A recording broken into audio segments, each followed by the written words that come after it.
Muy buenos días, mis amados hermanos y amigos. Qué bendición encontrarnos una vez más acá desde la casa Oikos.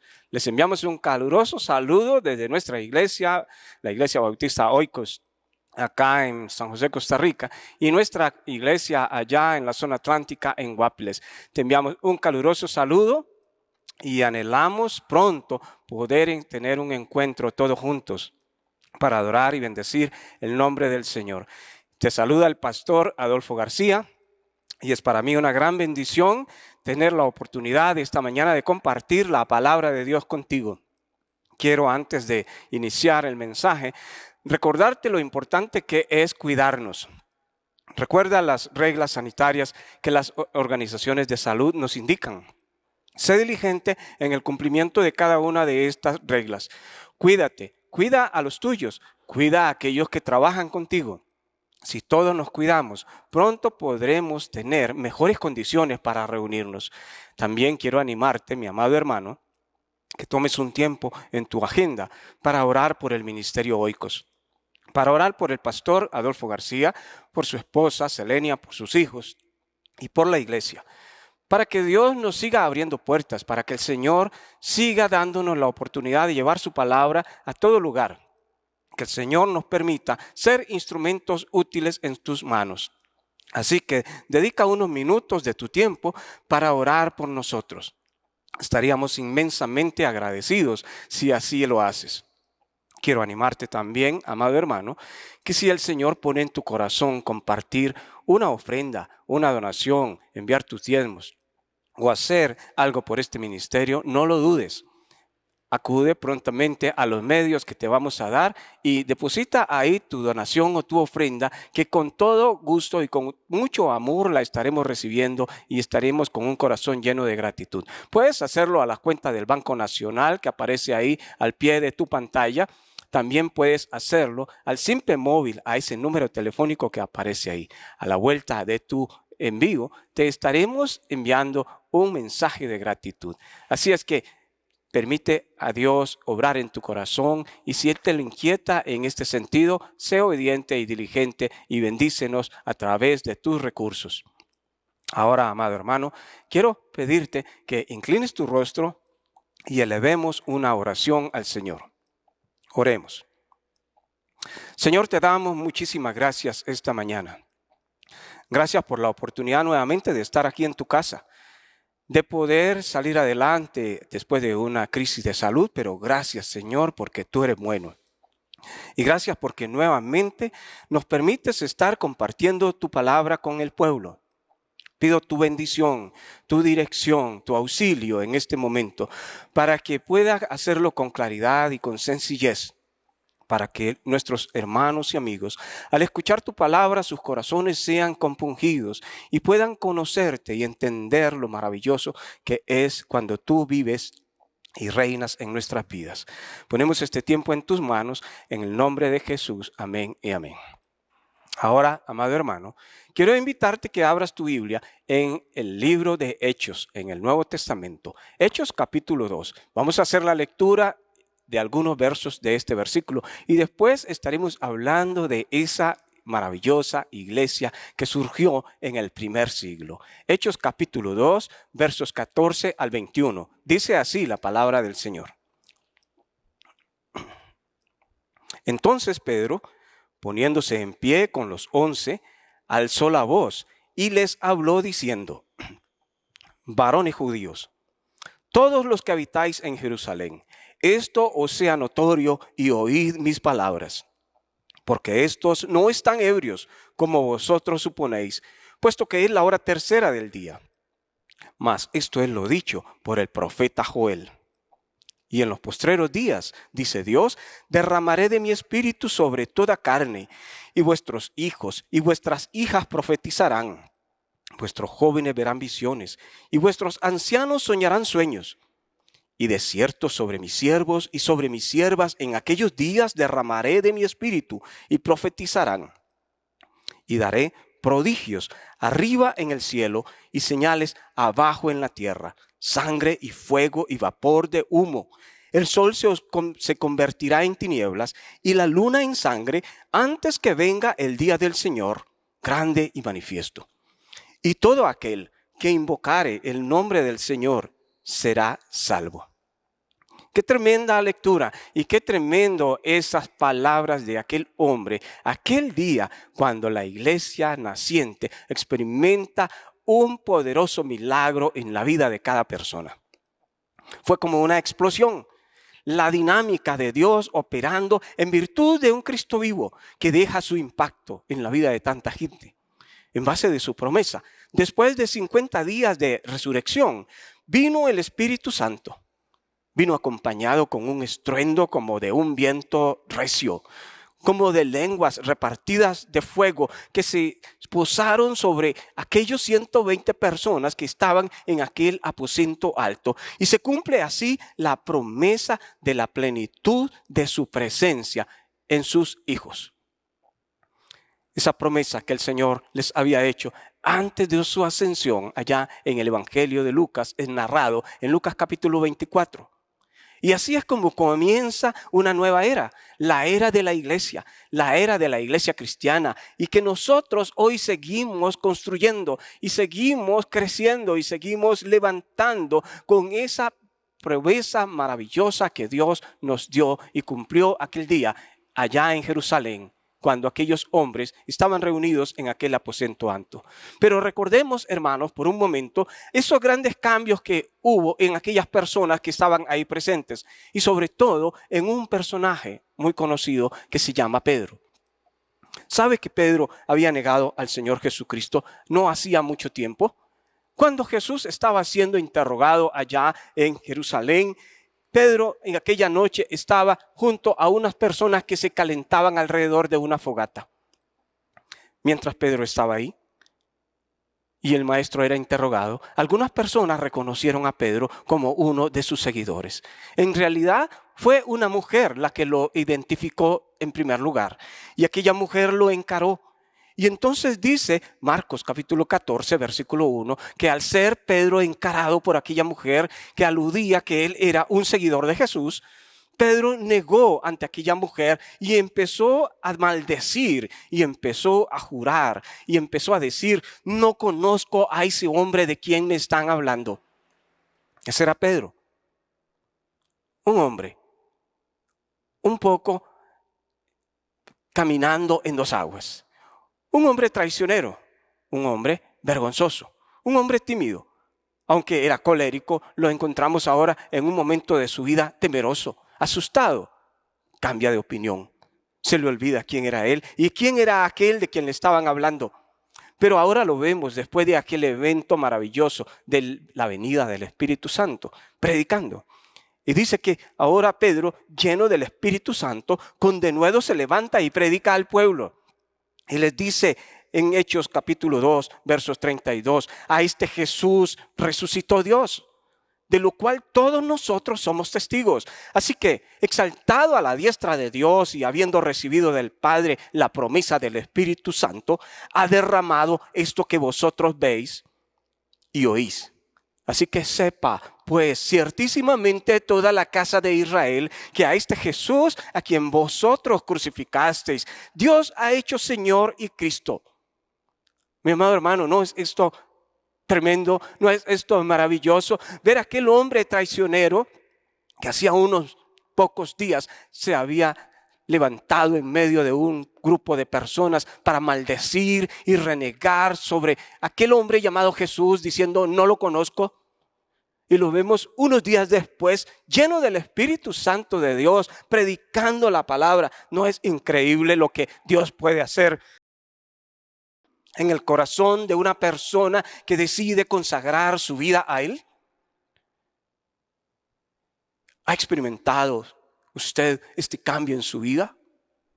Puede decir: antes fui un hombre necio, un hombre traicionero, un hombre que renegó de Dios, pero hoy, gracias a la presencia del Espíritu Santo en mi vida, Dios me ha cambiado y me ha dado el valor de proclamar las buenas nuevas del Evangelio a toda criatura. Es increíble. Cuando la multitud escuchó a Pedro hablar, cuando la multitud escuchó a Pedro predicar, dice la palabra de Dios en Hechos 2:37, ellos se compungieron de corazón. Su corazón fue estremecido por el mensaje que aquel hombre ahora les estaba dando. Y le preguntaron y le dijeron a Pedro y a los demás discípulos, ¿qué vamos a hacer? ¿Qué haremos? ¿Qué haremos? Y Pedro les dijo, arrepiéntanse y bautícense cada uno de vosotros en el nombre de Jesucristo para perdón de los pecados y recibiréis el don del Espíritu Santo. ¡Qué bendición, hermanos! ¿Y qué cambio puede obrar Dios en nuestra vida y en la vida de aquellos que están alrededor nuestro cuando, llenos del Espíritu Santo de Dios, tomamos valor y abrimos nuestros labios, nuestra boca para proclamar el mensaje de Dios a todo aquel que demanda razón, hasta llegar al punto que la persona nos tenga que hacer la pregunta, ¿qué debo hacer para ser salvo? Y poder decirle como Pedro, arrepiéntase, dé media vuelta. Y busque ahora, deje su pecado y camine en dirección opuesta hacia Jesucristo. Y bautícese para que sus pecados sean perdonados y reciba el regalo de Dios, que es el Espíritu Santo, esa fuerza poderosa que puede transformar nuestras vidas y llevarnos más allá de lo imaginado para llevar ese mensaje de Dios a toda criatura. Sí, hermanos, el poder de Dios se manifestó aquel día. No solamente en Pedro, sino en aquella multitud. Dice la palabra de Dios en Hechos 2:41 que unas 3,000 personas creyeron en Cristo. Recibieron su palabra y fueron bautizadas. 3,000 personas ese día cayeron a los pies de Cristo. 3,000 personas fueron llevadas al bautismo ese día. La iglesia tuvo un crecimiento exponencial increíble después de solamente un mensaje que Lucas nos los narra acá en Hechos capítulo 2. Cuando Pedro empieza abriendo su boca y el Señor pone aquellas maravillosas palabras del profeta Joel en sus labios para decirles, niños, jóvenes, adultos y ancianos serán llenos del poder de Dios para dar a conocer su mensaje. Antes que venga el día grande y temible del Señor. Dios espera usarnos a todos nosotros, que nos seamos llenos de su presencia, llenos de su poder, para dar a conocer su nombre a todas las naciones, a todos los pueblos, a todas las etnias. El poder de Dios se manifestó ese día y comenzó lo que se llama una era poderosa de divulgación y extensión del mensaje de Cristo. Y a esa extensión, a ese mover de Dios en el corazón de los hombres redimidos, a ese evento que inicia ahí, se le llama el crecimiento de la iglesia. Y eso es lo que anhelamos en Oikos. Y eso es lo que queremos para ti en tu vida, en tu iglesia, en tu congregación, donde quiera que estés. Que esa experiencia primera que tuvieron aquellos creyentes en Jerusalén, allá en el primer siglo, siga repitiéndose una y otra vez en la vida de los que aman a Dios. No solamente para experimentar un fuego tremendo en nuestra vida, sino para que nuestros labios y nuestra boca pueda abrirse para seguir extendiendo el mensaje de Cristo a todo lugar y compartiéndolo con toda persona. Para que los hombres que no conocen del Señor tengan que preguntarnos, ¿qué haremos? ¿Qué haremos?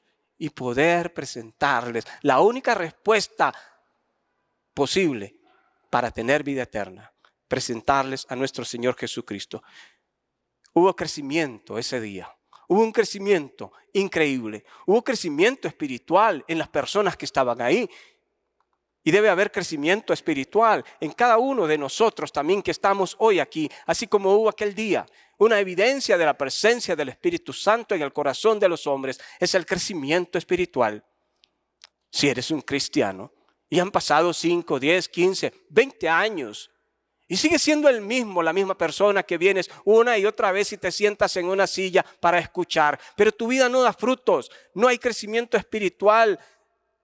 Hay cierta incertidumbre en cuanto a tu relación con Dios entonces.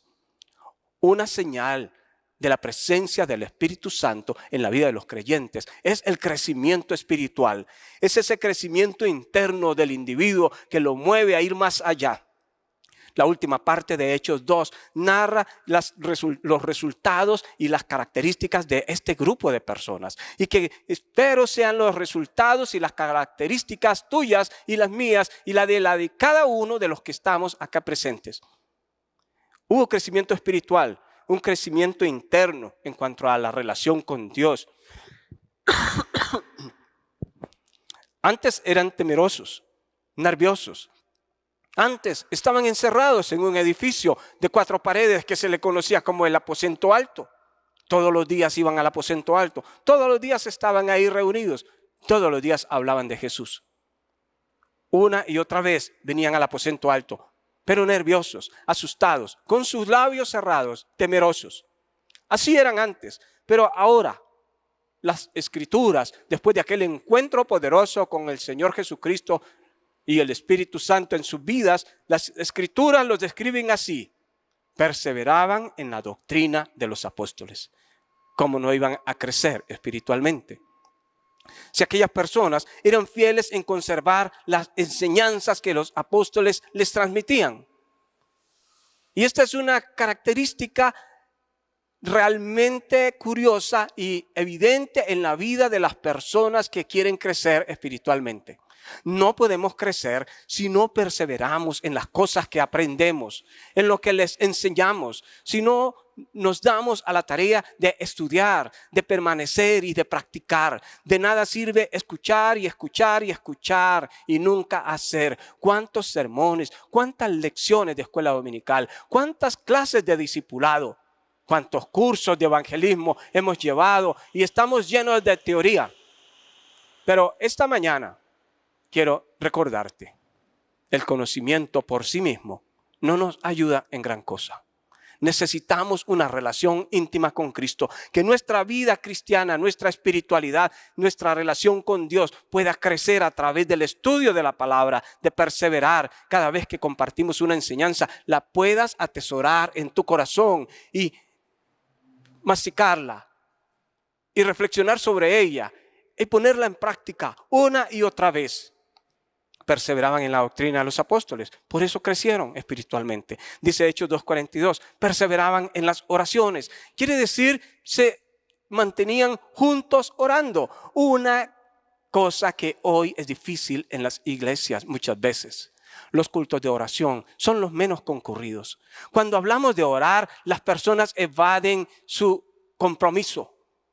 Surgen 1000 y otros compromisos. Cualquier cosa puede ser ocasión para evadir el tiempo de oración como iglesia. Las reuniones de oración de muchas congregaciones son pobres, son secas. Y eso refleja la vida espiritual de los creyentes también. Aquellos creyentes del primer siglo experimentaron semejante infusión de poder porque estaban haciendo las cosas que su maestro les había enseñado, permaneciendo en las enseñanzas que sus apóstoles les daban. Se reunían para orar. Y dice verso 42 de Hechos 2, todos estaban asombrados a causa de los muchos milagros y señales que Dios hacía por medio de los apóstoles. Aquel asombro de saber que tenemos un Dios grande que puede hacer grandes cosas estaba presente en el corazón de los creyentes. Muchos creyentes hoy ni siquiera consideran que Dios podría hacer grandes milagros.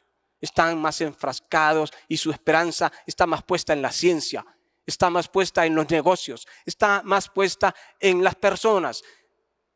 Y se han olvidado que Dios tiene poder para hacer grandes milagros. Y ya no le admiramos tanto, admiramos más a otros personajes históricos o personajes mundiales famosos.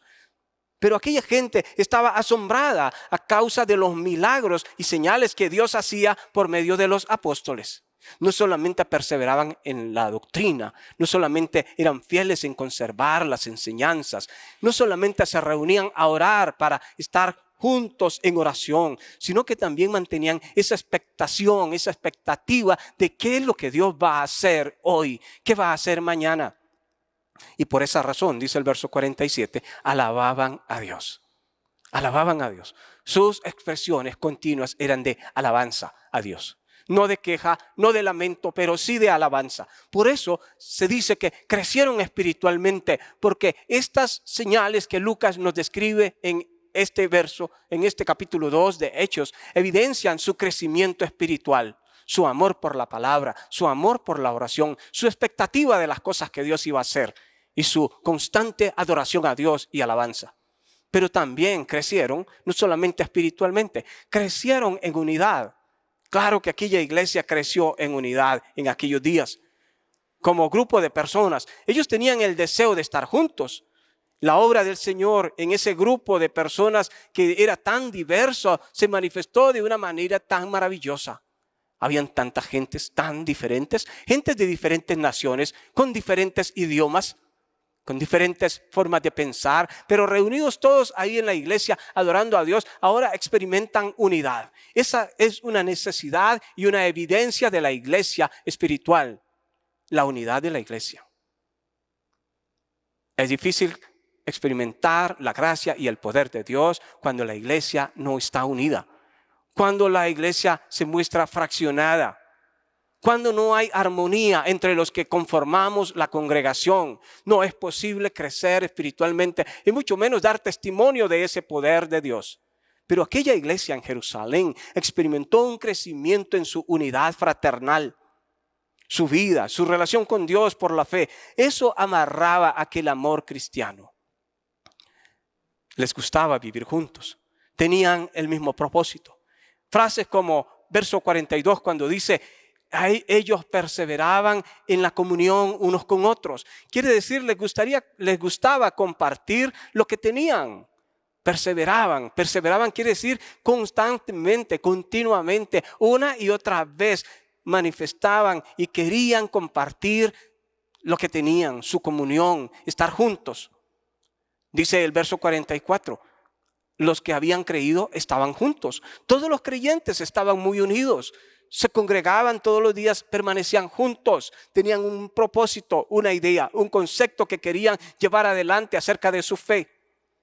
Dice el verso 44, todos los que habían creído tenían en común todas las cosas, hasta compartían sus bienes entre sí. Incluso algunos creyentes de aquellos días habían vendido algunas de sus propiedades, de sus bienes, y habían traído el dinero para ayudar a otros con más necesidad.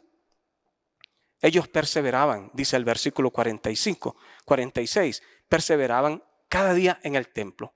Les gustaba estar en la casa de Dios, amaban aquel lugar, amaban estar juntos, experimentaban algo maravilloso cuando se reunían y podía eso dar evidencia de su espiritualidad.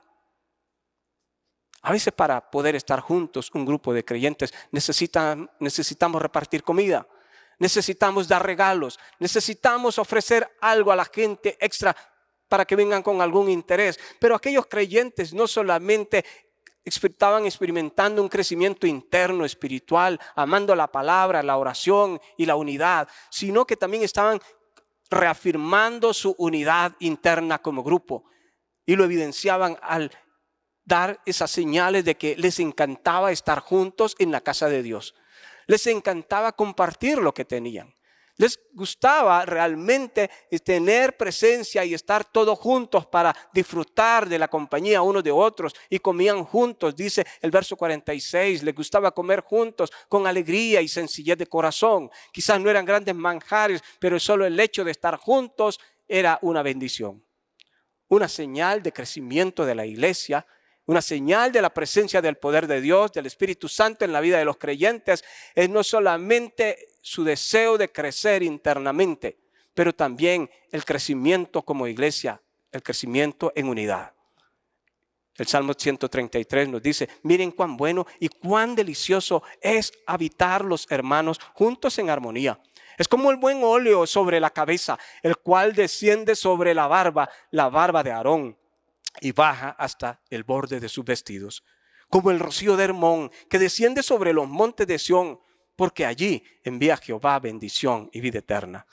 Era una bendición. Y estas dos señales que hemos hablado acerca del crecimiento de la iglesia, de la vida de la iglesia, señales vitales que muestran que una iglesia está viva y que la presencia de Dios a través del Espíritu Santo está obrando, deben ser cuidadas, valoradas y reforzadas en nuestra vida individual, pero en nuestra vida como iglesia. Una tercera señal de una iglesia viva es que hay crecimiento, hay proyección social. Dice que el impacto del Cristo resucitado se hizo ver no solamente entre los creyentes, pero también entre los que vivían en Jerusalén. Dice el verso 47, tenían favor con todo el pueblo. O sea, disfrutaban de la estimación general del pueblo. Déjame decirte, ¿te aprecian tus vecinos no creyentes? ¿Cómo perciben los no creyentes la congregación local ahí donde está ubicada en nuestra comunidad o en tu comunidad? ¿Lo perciben como una bendición, como una iglesia amada, como una iglesia linda? ¿O la perciben como algo que está ahí que no sabemos qué es y que no sabemos qué hacen y son solamente negativos? Aquella gente experimentó un crecimiento en lo social, en su proyección social. Existía conciencia hacia aquellos del pueblo y deseaban el bienestar de su pueblo. No solo vivimos en una comunidad nosotros. Es que necesitamos identificarnos con la comunidad donde vivimos y desear y trabajar por el bienestar de nuestra comunidad. Como iglesia, estamos y somos responsables del bienestar de la comunidad donde Dios nos ha puesto. Debemos cuidar nuestros parques, debemos cuidar nuestras calles, que no haya basura, debemos cuidar nuestras zonas donde los niños juegan, debemos cuidar las calles, los edificios, debemos cuidar todo lo que concierne a esta comunidad hermosa donde Dios nos permite hoy servir y vivir. Y aquel pueblo disfrutaba de la estimación general de la comunidad donde estaban. Es probable que muchas maravillas y señales que eran hechas por los apóstoles estaban tocando la vida de muchos de los vecinos que no eran creyentes. Y eso les daba la gracia y el favor con la comunidad. Al haber un vecino enfermo y poder ir un creyente a orar para que sea sanado aquella persona. Al haber una familia en necesidad de alimento y poder la iglesia hacerse presente con una canasta. Al haber diversas necesidades en las comunidades y la iglesia local, poder contribuir y poner un granito de arena para que la comunidad esté cada día mejor. Y por último, no solamente experimenta una iglesia viva, debe experimentar crecimiento espiritual, individual, interno, cada persona, pero también crecimiento social, proyección social. Una iglesia necesita también experimentar crecimiento fraternal, unidad. Pero una iglesia necesita experimentar crecimiento numérico. Es parte. No debemos acongojarnos solamente enfocados en los números, pero el crecimiento numérico es parte de la vida de una iglesia sana. La extensión de aquel mensaje que Pedro predicó y su nueva vida que mostró a las demás personas ahí en Jerusalén, no tardó mucho tiempo en alcanzar nuevas personas. Aquel grupo que inició con 120 personas en un aposento alto, dice Hechos 2:41, pronto llegó a ser 3,000 personas. Aquel día, después del mensaje de Pedro, como 3,000 personas se agregaron a la iglesia. Y no solamente eso, sino que continuó extendiéndose, esa expansión de la iglesia continuó dándose. Y en el verso 47 de Hechos 2 leemos, el Señor añadía cada día a la iglesia los que habían de ser salvos. Eran tantos que Lucas deja de contarlos, porque el Señor añadía cada día a la iglesia los que habían de ser salvos. Ese es nuestro deseo, que el Señor añada cada día más y más personas a la iglesia local, a tu congregación. Que cada día más y más personas vengan a este lugar, sean añadidas para poder salir a hacer la obra hacia afuera. Que Dios nos llene de su presencia y de su Espíritu Santo. Y que así como aquel día en el aposento alto, aquellas lenguas como de fuego cayeron sobre aquellos creyentes, el poder del Espíritu Santo hoy caiga sobre tu vida y caiga sobre esta iglesia. Y que nos llene y que haga que nuestros labios y nuestro corazón tenga que explotar y compartir el mensaje maravilloso de Dios a jóvenes, niños, adultos, ancianos, hombres y mujeres, para que sean transformados antes de que venga el día grande y temible del Señor. ¿Estás dispuesto a dejarte usar por el Espíritu Santo? ¿O quieres seguir siendo como Pedro allá en la fogata, negando al Señor, temeroso, asustadizo? ¿No quisieras experimentar ese poder de Dios que nos da valor y transforma nuestra vida y nos hace atrevidos, valientes, nos hace vencedores y sobre todo nos permite disfrutar de la maravilla que es ver las vidas de los hombres cambiadas. Ese es mi anhelo y es mi deseo y es mi reto esta mañana, para que permitas al Espíritu Santo obrar en tu vida. Humíllate delante del Señor. Pídele al Señor perdón si has caminado en rebeldía. Dile al Señor que te perdone y que te use de manera especial para llevar su palabra a todo aquel que demande razón. Si necesitas ser enseñado, aquí hay un lugar donde puedes venir a aprender. Hay un espacio para ti en este lugar donde podemos enseñarte la palabra de Dios. Pero si no estás cerca, debes buscar una iglesia y congregarte en una iglesia donde te enseñen la bendita palabra de Dios. Porque el Señor necesita de tus manos, de tus pies, de tu voz. El Señor te ha llamado para ser un testigo suyo en todo lugar. Y Él está dispuesto a transformarte en un hombre y una mujer valiente y poderosa en sus manos. Oro esta mañana para que Dios te bendiga. Padre, te doy gracias esta mañana por esta palabra maravillosa que tenemos en la Biblia. Gracias porque tú nos llamas la atención hoy a seguir el ejemplo de aquellos primeros creyentes que permitieron que tu Espíritu Santo transformara sus vidas, cambiara sus caracteres, les hiciera gente valiente y dejaran el temor a un lado y se dispusieran a compartir tu palabra en medio de cualquier dificultad. Danos ese mismo ardor de corazón, danos esa misma pasión hoy, Señor. Queremos seguir extendiendo el reino de tu Hijo Jesucristo. Gracias, Padre, por todo. Oramos esta mañana en el nombre de Jesús. Amén y amén. Que el Señor les bendiga, mis amados hermanos.